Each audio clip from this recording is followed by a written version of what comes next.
Welcome back to my YouTube channel. आप सभी के लिए ये वीडियो इन्फॉर्मेटिव वीडियो है। क्यों? क्योंकि सीटेट की क्लासेस कंटिन्यूसली चल रही है। क्लास 6 का चैप्टर अध्याय नंबर 6 हिस्ट्री क्लास का है। इसके अलावा सिविक्स की मैंने आपको फिर बोल रही हूँ कि 2-4 दिन में आपको जो चैप्टर है वो इकट्ठे करवाऊंगी, क्योंकि मेन चैप्टर में से कुछ क्वेश्चन है, जैसे स्थानीय हो गया या सरकार हो गई, फिर पंचायती हो गई, तो इनमें से ज़्यादा क्वेश्चन पूछे जाते हैं सिविक्स की बात। ज्योग्राफी की भी क्लासेस स्टार्ट हो गई है। आज एक क्लास, कल थोड़ी सी तबीयत थोड़ी ठीक नहीं थी, जिसकी वजह से मैं क्लास नहीं दे पाई ज्योग्राफी की। आज ज़रूर दो क्लासेस मिल जाएगी जैसे ही टाइम, उसका टाइमिंग मेंशन होगा। देखिए, आपकी हिस्ट्री की क्लास 1 बजे आती है, प्लस आपकी जो ज्योग्राफी की क्लास है वो मैं शाम को 7 बजे देती हूँ। तो हो सकता है 1 घंटे पहले एक क्लास, दूसरे 1 घंटे पहले दूसरी क्लास मिल जाएगी।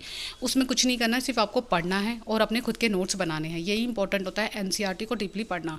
जब तक आप खुद से नोट्स नहीं बनाओगे तब तक आपका एग्जाम नहीं क्लियर हो सकता। अगर आपको अच्छे मार्क्स चाहिए, स्कोरिंग चाहिए, 40+ चाहिए या 50+ चाहिए, क्योंकि 20 मार्क्स तो आपकी पैडोलॉजी सेक्शन होता है, जिसका तरीका मैं बताऊंगी किस तरीके से आपको सॉल्व करना है। अभी 40 मार्क्स हम एनसीईआरटी पढ़ते हैं, जल्दी ही यह एनसीईआरटी खत्म करके फिर आपको बताएंगे कि इस तरीके से क्वेश्चन को सॉल्व करते हैं। ठीक है, आज हम अध्याय 5 कर रहे हैं, जिसमें बुद्ध की कहानी के बारे में बताएंगे। बुद्ध ने किस तरीके से कहानी है। स्टार्ट करते हैं विदाउट टाइम ना वेस्ट करते हुए। अगर फर्स्ट टाइम देख रहे हैं तो चैनल को लाइक, शेयर और सब्सक्राइब करना ना भूलिए। ऐसे ही इंफॉर्मेटिव वीडियो देखने के लिए, या मेरे चैनल को अगर आप सब्सक्राइब करेंगे तो आपको जल्दी ही नोटिफिकेशन मिलेगा और आपको गवर्नमेंट जॉब से रिलेटेड या प्राइवेट सेक्टर से टीचिंग से रिलेटेड अपडेट मिलते रहेंगे। ठीक है, आज एक और अपडेट दूंगी लास्ट में। जरूर वीडियो को स्किप मत कीजिएगा, कंटिन्यूसली देखिएगा। सबसे पहले है कि बुद्ध की कहानी क्या होती है। बुद्ध जो है, बौद्ध धर्म के संस्थापक जो थे, बौद्ध धर्म के संस्थापक सिद्धार्थ थे, जिसको हम बुद्ध नाम से भी कहते हैं, गौतम बुद्ध के नाम से भी जाना जाता है। उनका जन्म 2500 वर्ष पूर्व हुआ था। वह समय था जब लोगों ने जीवन में तेजी से परिवर्तन करना शुरू कर रहे थे। ये शुरू हो रहा था। यहाँ पे है, जैसा कि तुमने अध्याय 5 में पढ़ा है, महाजनपद और जनपद। पता है कि जनता के बारे में सोचना, जनता के लिए कार्य करना, जनता पे कर लगाना। किस किस चीज़ों पे कर लगाया जाता था ये आपको बताया गया था। फसलों पे कर लगाया जाता था, पशुपालक पे लगाया जाता था। तो इस तरीके की चीज़ें बताई गई थी। महाजन के कुछ राजा उस समय कौन से थे? बिंबुसार या जातशत्रु थे, जो समय फेमस थे। एक था अनंत, जो फेमस था, शक्तिशाली राजा शासकों में से एक था। हजारों सालों बाद भी फिर इस नगर में उभर रहे थे। गाँव के लोगों के जीवन में बदलाव आ रहा था, यानी उसमें कुछ ना कुछ परिवर्तन आ रहा था, चेंजेस आ रहा था, जो हम अध्याय 9 में पढ़ेंगे कि क्या बदलाव आया था। बहुत से विचारक इन परिवर्तनों को समझने का प्रयास कर रहे थे। वे जीवन के सच्चे अर्थ को जाना, सच्चे अर्थ मतलब जो सच्चाई पर चलने वाले लोगों के बारे में जानने की इच्छा होती है। इन लोगों में क्या थी, अब यहाँ पे बता रहे हैं कि बुद्ध जो थे वे एक क्षत्रिय थे, यानी कि उनके पास शस्त्र था।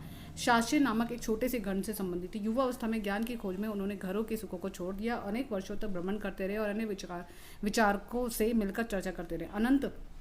अंततः ज्ञान की प्राप्ति के लिए उन्होंने स्वयं रास्ता अपना ढूंढना और स्वयं निश्चित किया, यानी उन्होंने अपने लिए स्वयं रास्ता ढूंढने का प्रयास किया, निश्चित किया कि मुझे किस जगह पे जाना है और क्या चीज़ करनी है। सबसे पहले क्या था, ये इंपॉर्टेंट नहीं है। बोध गया एक पीपल के नीचे कई दिनों तक तपस्या की, उन्होंने ज्ञान प्राप्त किया। बाद में उन्होंने बुद्ध के रूप में जाने लगे, यानी फेमस हो गए, उनका नाम पल गया, गौतम बुद्ध के नाम से प्रसिद्ध हो गए। वाराणसी के निकट एक सारनाथ गए थे, उन्होंने पहली बार उपदेश दिया था। वाराणसी में जो सारनाथ है, इसमें से क्वेश्चन पूछा जाता है।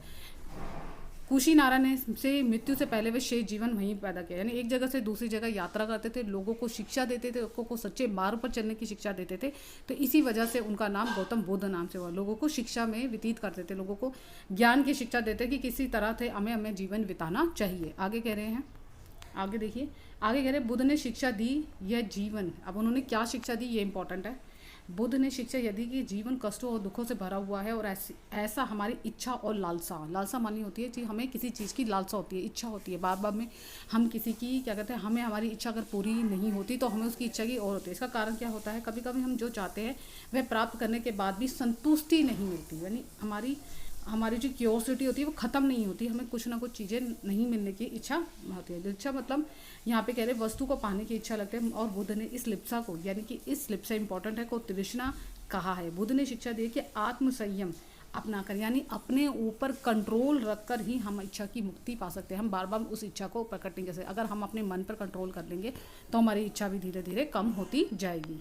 ये कहने का अभिप्राय था, उन्होंने शिक्षा ये कही थी। आगे कह रहे हैं, उन्होंने लोगों को दयालु होने और मनुष्य के साथ जानवरों के साथ भी आदर करने की शिक्षा दी थी। वे मानते थे कि वे कर्मों के परे, चाहे अच्छे हों या बुरे हों, वर्तमान जीवन के साथ साथ जीवन के बाद भी प्रभावित होते हैं। बुद्ध ने अपनी शिक्षा सामान्य लोगों को प्राकृत भाषा में दी थी। याद रखिए कौन सी भाषा में दी गई थी, प्राकृत भाषा में दी गई, जिससे सामान्य लोग उनके संदेश को समझ सके। उस समय प्राकृत भाषा फेमस थी, तो इसलिए उन्होंने, ये सारनाथ का सपूत है जिसके बारे में दिखा रहे हैं, ये देखिए सारनाथ का सपूत है, ये आपको पिक्चर्स में दिखा रहे हैं। तो इसके बारे में उन्होंने क्या कहा, सारनाथ का स्पूत होता है जो इस तरीके से गोलाकार बना जाता है ना, और ये इस तरीके से बनाया जाता है, इसकी शेप इस तरीके से होती है। तो इस स्पूत के नाम से जाना जाता है। यह बुद्ध ने अपने सर्वप्रथम उपदेश दिया कि इस घटना की स्मृति मतलब याददाश्त कि स्पूत का निर्माण किया। अध्याय 10 में हम इसके बारे में डिटेल में पढ़ेंगे। आगे देखिए, आगे कह रहे हैं, बुद्ध ने कहा था कि लोगों को शिक्षा केवल इसलिए स्वीकार नहीं है क्योंकि उनका उद्देश्य था, बल्कि वह अपने विवेक से मापा जाए।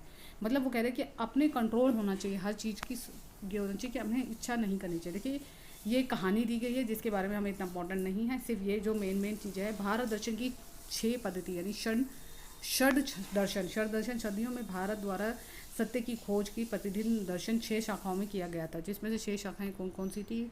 वैश्विक न्याय, सांख्य, योग, पूर्व मीमांसा, वेदांत और उत्तर मीमांसा के नाम से जाना जाता है। दर्शन की 6 पद्धति की स्थापना ऋषि कनग, गौतम, कपिल, पतंजलि, जैमिनी और व्यास द्वारा की गई जाती थी, जो आज भी देश के बौद्धिक चर्चा की दिशा में देते हैं। जर्मन के मूल ब्रिटिश ने भारतीय with Friedrich and Max Muller के अनुसार दर्शन की 6 शाखाओं का वर्णन इस पीढ़ियों के दौरान व्यक्तिगत विचारों के योगदान से हुआ था। यद्यपि एक दूसरे से भिन्न दिखते थे, यद्यपि सत्य की इनकी समझ भी आधारभूत में तालमेल खाती है।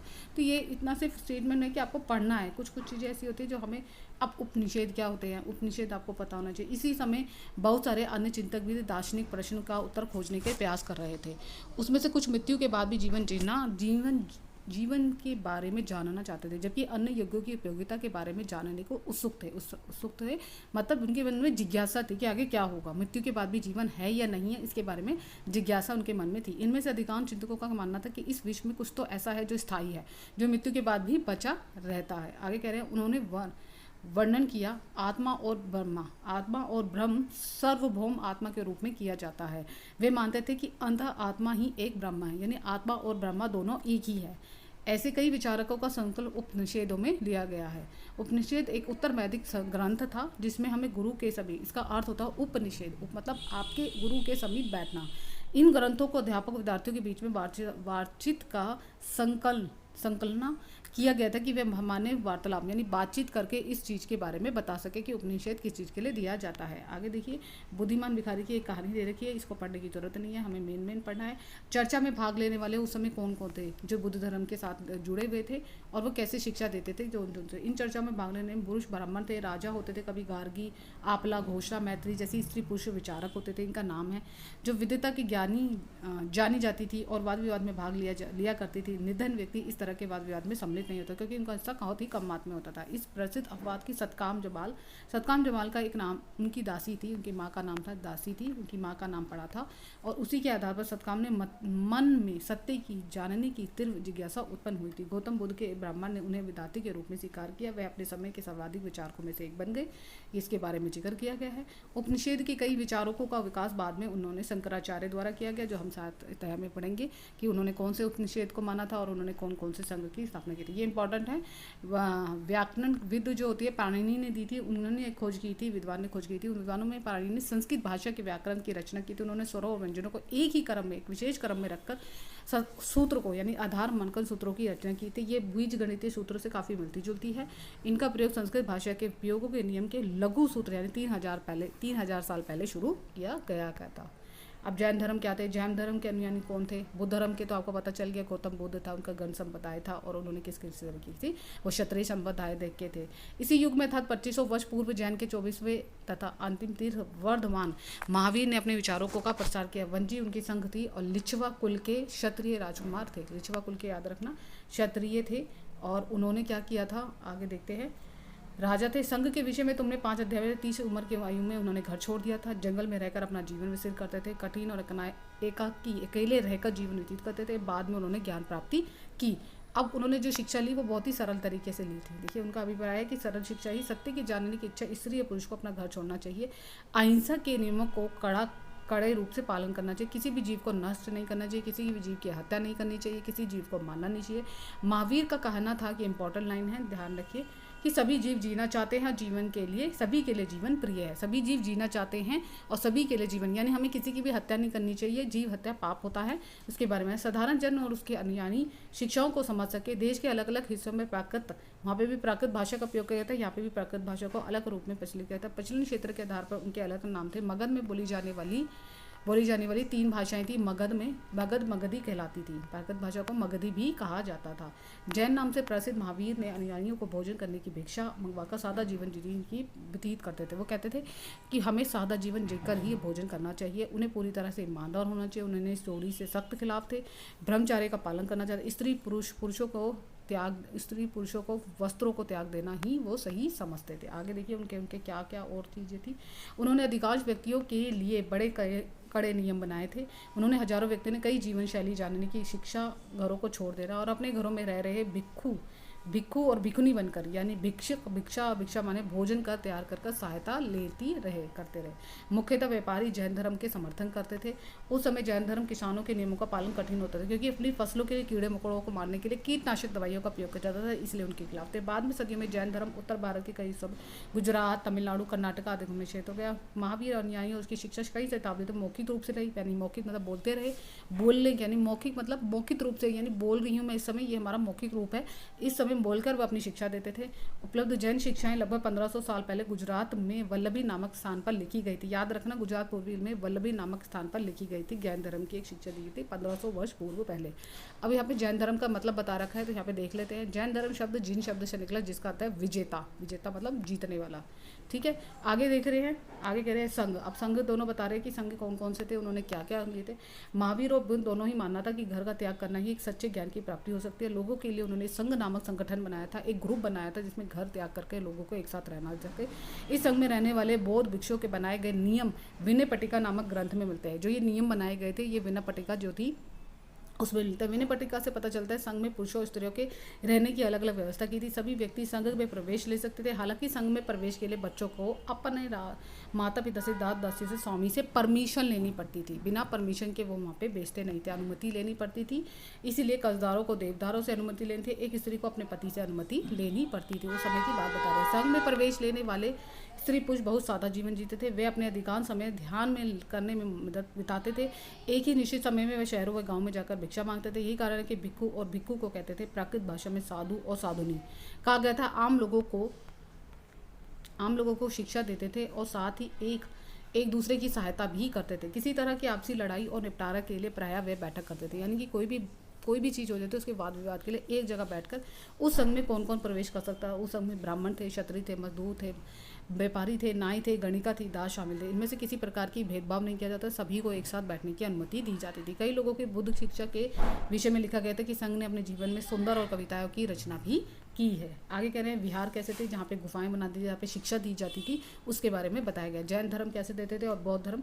भिक्खु पूरे साल एक स्थान पे दूसरे स्थान घूमते थे। उपदेश दिया गया था केवल वर्षा ऋतु में ही अपना रहना ठिकाना कठिन होता था, तो इसलिए वे एक निवास चुनते थे और उसमें अनुयायियों और उसके ध्यान में बनाए गए अस्थायी निवासों में, पहाड़ी क्षेत्रों में, प्राकृतिक गुफाओं में रहते थे, जिनको हम विहार कहते हैं। जैसे जैसे समय बीतता गया, भिक्खु और भिक्खुनियों ने स्वयं और उनके समर्थकों ने अधिक शरण स्थलों की आवश्यकता का अनुभव किया। तब तक शरण स्थल बनाए गए जिन्हें विहार कहा जाता है। आरंभिक विहार क्या होते थे, इस तरीके के बनाए जाते थे, जहाँ पे पहाड़ियों को काट काट कर गुफा बनाई थी। महाराष्ट्र की एक गुफा है जहाँ भिक्खु भिक्खुनी की शरण स्थलों में रहकर ध्यान करते थे, ध्यान मगन करते थे अपने आप को। और उन्होंने कहा कि एक बौद्ध ग्रंथ में ज्ञात है कि जिन महासागरों में मिलने वाली नदियों को अलग अलग पहचान समाप्त हो जाती, ठीक उसी प्रकार बुद्ध के अनुयायी और भिक्षु ने श्रेणी में प्रवेश करते हुए वर्ण, श्रेणी और परिवार और अपनों सब कुछ त्याग दिया था। पहले क्या होते थे, ये लकड़ी के बनाए गए थे, बाद में से ईंटों का प्रयोग करने लगे। पश्चिम भारत में विशेषकर कुछ विहार पहाड़ों में खोद कर बनाए गए हैं। प्रायः किसी धनी व्यापारी, राजा, भू स्वामी द्वारा दान दी गई भूमि विहारों का निर्माण करते थे। यानी कि जो बड़े बड़े राजा होते थे, बड़े बड़े भूमि स्वामी होते थे, वो दान देते थे। स्थानीय व्यक्ति भिक्षुओं और भोजन, वस्त्र, दवाइयाँ लेकर आते थे। उनके बदले में भिक्खु भिक्खुनी को लोगों को शिक्षा देते। आगे आने वाली शताब्दी में बौद्ध धर्म ने उपमहाद्वीप के कई हिस्सों में, साथ साथ बाहरी इलाकों में भी फैल गया। आगे कह रहे इस समय बौद्ध धर्म की एक नई धारा थी, महाप्राण उस समय विकास था। उनकी 2 विशेषताएं थी। पहली विशेषता जो थी, उन्होंने कहा था कि जो मूर्तियाँ होती है वो बुद्ध की उपस्थिति में सिर्फ कुछ संकेतों के माध्यम से दर्शाई जाती थी। मिसाल के तौर पर उनका निर्माण प्राप्ति की पीपल के पेड़ की मूर्ति पर दर्शाया जाता था। अब उनकी बुद्धि प्रतिमा बनाई जाने लगी, अधिकांश मथुरा और तक्षशिला में बनाई जाती है। ये पहला परिवर्तन हुआ था। दूसरा परिवर्तन यह हुआ था, बोधि स्थित्व की आस्था को लेकर आया था। बौद्ध स्थित्व उन्हें कहते हैं जो ज्ञान प्राप्ति के बाद एकांत में रहकर साधना में ध्यान होते हैं, साधना में लीन होते हैं। ऐसा करने की बजाय वे लोगों को शिक्षा देने और मदद करने के संसारिक प्रवेशों में रहने ठीक समझने लगे। धीरे धीरे बौद्ध स्थित्व की पूजा लोकप्रिय हो गई और मध्य एशिया, चीन और बाद में कोरिया और जापान तक फैल गई। आगे कह रहे हैं बौद्ध धर्म का प्रचार पश्चिमी और दक्षिणी भारत में हुआ था। बाद में बौद्ध धर्म भिक्षुओं में पहाड़ों पर दर्जनों गुफाएं खोदी जाने लगी और वहाँ पे विचरण करने लगे। बौद्ध धर्म दक्षिण पूर्व एशिया यानी दक्षिण पूर्व एशिया के श्रीलंका, म्यांमार, थाईलैंड, इंडोनेशिया ऐसी सहित दक्षिण पूर्व एशिया के अन्य भागों में फैला। थेरवाद नामक बुद्ध धर्म का आरंभिक इन क्षेत्रों में कहीं अधिक प्रचलित था। थेरवाद याद रखना, ये थेरवाद क्या है, इससे क्वेश्चन आते हैं। तीर्थ यात्री कौन होते थे? वे स्त्री पुरुष दोनों होते थे। वे प्रार्थना के पवित्र स्थानों की यात्रा करते थे। भारत की यात्राओं में चीनी बौद्ध स्थित्व यात्री जो थी, जिसमें शीयान काफ़ी प्रसिद्ध थे, 1600 साल पहले आए थे। स्वान 1400 साल पहले भारत आए थे। 50 सालों में स्थित आया था। वे बुद्ध धर्म के जीवन से संबंधित जगहों पर प्रसिद्ध मठों को देखने के लिए भारत आए थे। इनमें से प्रत्येक तीर्थ यात्री ने अपनी यात्राओं का वर्णन लिखा है। उन्होंने अपनी यात्राओं के दौरान कई मुश्किलों के बारे में भी लिखा है कि किस तरीके से उन्होंने यात्रा करी, किस किस चीज़ों की उन्होंने दिक्कतें हुई थी, किन देशों में मठों में उन्होंने सबसे ज़्यादा रहे थे, किसने किताबें लिखी है, ये सारी बातें उन्होंने की है। ठीक है, आगे के लिए नालंदा में एक शिक्षा क्षेत्र है जहाँ विशिष्ट केंद्र माना जाता है। वहाँ पे श्वेतनांग और अन्य तीर्थयात्रियों ने उस समय प्रसिद्ध बौद्ध विद्या केंद्र नालंदा बिहार में अध्ययन किया गया। उसे नालंदा के नाम से लिखा गया था। यहाँ के शिक्षित योग्यता बुद्धि में सबसे आगे थे। बुद्ध के उपदेशों का पूरी तरह से ईमानदारी से पालन करते थे। मठ के नियमों की काफ़ी सख्ती थी। इनका जब मानना था कि पूरे दिन वाद विवाद चलते ही रहते थे और युवा और बुद्ध दोनों ही एक दूसरे की मदद करते थे। शहरों से विद्वान लोग अपनी शंकाओं को दूर करने के लिए आते थे। नए आगंतुक मतलब होता है मेहमान जो होते हैं हमारे, उनके द्वारपाल जो होते थे कठिन प्रश्न पूछते थे पहले अंदर आने से, तभी अंदर आने की अनुमति दी जाती थी। जब वे द्वारपाल को सही उत्तर दे पाते थे तब 10 में से 7, 8, 9 ही उत्तर दे पाते थे, यानी कि उनके सवालों का उत्तर जो देता था वो अंदर ही इन बूथों में शामिल होता था। अब इनका जीवन कैसा था ये ध्यान रखिए। आश्रम शब्द का अर्थ होता है कि जीवन के चरण में होता है ब्रह्मचर्य, गृहस्थचर्य, वनसे और शनस्य, 4 आश्रम की व्यवस्था की गई। ब्रह्मचर्य के अंतर्गत ब्राह्मण, क्षत्रिय, वैश्य अपनी परीक्षा की जाती थी। इस चरण के दौरान सादा जीवन जीते, वेदों का अध्ययन करते थे। गृहस्थ जीवन के अंतर्गत विवाह कर एक गृहस्थ रूप में रहना होना और वन प्रयास के अंतर्गत उन्हें जंगल में रहकर साधना करती थी। उन्हें सब कुछ त्याग कर अपने सन्यासी बन जाता था। और आश्रम व्यवस्था में लोगों को अपने जीवन का हिस्सा ध्यान लगाने में बल दिया जाता। ज़्यादा से लोग ध्यान लगाकर अपना जीवन व्यतीत करते थे। तो ये सारी चीज़ें ही इंपॉर्टेंट है। इसमें बौद्ध धर्म, महावीर के लिए गौतम बुद्ध के बारे में बताया कि उनके कौन से संघ थे, वो कौन से व्यवहार में रहते हैं, उन्होंने क्या क्या शिक्षा दी। फिर इसमें थारवाद क्या होता है और बौद्ध स्थित्व क्या होता है। फिर यहाँ पे महायान की विकास हुई, इसका मतलब बताया, 2 परिवर्तन बताए। इस तरीके से आपको याद करके अपने खुद के नोट्स बनाने हैं। ये पॉइंट्स में 1 बार नहीं, 2 बार नहीं, 3 बार मल्टीपल चॉइस में बुक्स पढ़नी है, तभी जाकर आपके दिमाग में चीज़ों को, कंसेप्ट को समझ में आएगा। क्योंकि वहाँ पे एकदम से सडनली अगर आप ये सोचो, अगर आप प्रीवियस के पेपर नहीं कर रहे हो और सीधा ही आपने पढ़ लिया और उसके बाद पेपर देने चले गए, नहीं होगा। आपको प्रीवियस के पेपर कहाँ से करने हैं, आपके लिए बहुत अच्छी एप्लीकेशन बहुत सारी है। मैं आपको बताना चाहती हूँ, अगर आपको जरा सी भी हेल्प चाहिए तो टेक्स्ट बुक्स एप्लीकेशन है, वहाँ पे बहुत ही कम पैसों में आपको परचेस करके आप अपनी प्रैक्टिस कर सकते हो। अगर आपका सिलेबस कंप्लीट हो गया और आप चाहते हो कि मैं अभी मेरे पास टाइम है तो मैं प्रैक्टिस कीजिए, 1 दिन में 2 टेस्ट लगा लीजिए। अगर नहीं होता तो 1 दिन में 1 पेपर ही करिए। उसमें सारे पेपर है, आपको मॉक टेस्ट भी मिलेंगे, प्रीवियस के पेपर प्रैक्टिस करने के लिए मिलेंगे। बहुत ही अच्छी एप्लीकेशन है क्योंकि मैंने की थी प्रैक्टिस, तो इसलिए मैं आपको बता रही हूँ। इसके साथ ही साथ आपको जो इंपॉर्टेंट अपडेट देना चाहती हूँ, आज एक इंपॉर्टेंट वीडियो आएगी जिसमें से DSSB में पार्ट 1 में जो सिलेबस है डिफाइन किया गया। मैथ्स सबसे पहले आज मैथ्स का डिफाइन करा गया है, जो वो बताऊंगी कि किस तरीके से मैथ्स के क्वेश्चन में कौन कौन से टॉपिक करने हैं आपको DSSB में, और रीजनिंग के बताऊंगी कि कौन कौन से टॉपिक आपको करने हैं जो DSSB में प्रीवियस ईयर के पेपर को एनालाइज करके ही बताऊंगी, क्योंकि इसके अकॉर्डिंग ही आपको तैयारी करनी है।